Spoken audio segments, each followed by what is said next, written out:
अरे माझं सोड, आधी त्या पक्ष्याला बघ.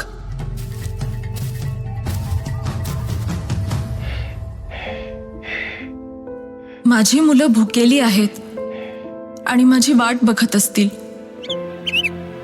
त्यांना सांग मी काही परत येणार नाही, पण त्यांच्यावर नेहमीच प्रेम करेन.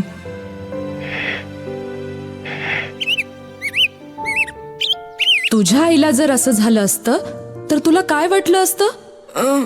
आणि या जागी तू असतास तर विचार कर तुझ्या आईचं काय झालं असतं. नाही. तुला माहितीये का की जर पक्षी नसतील तर तुम्हाला धावायला खेळायला जंगलच कुठे असेल. जेव्हा पक्षी खातात आणि उडून जातात तेव्हा त्यांच्या विष्ठेतून बियाणे टाकतात, त्यातून नवीन झाडे उगवतात आणि यामुळे जंगल जिवंत राहतं. दंश करणाऱ्या जीवाणूंपासून पक्षी आपले संरक्षण करतात. आणि जर पक्षी नसतील तर तुझ्यासाठी कोण गाणं म्हणेल?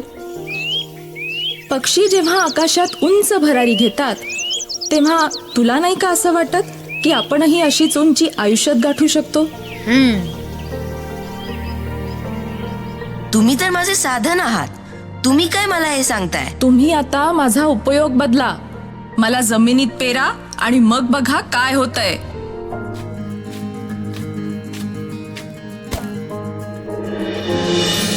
बघुनी गुलेल जमिनी, गाऊ लागले पक्षी खुशीत.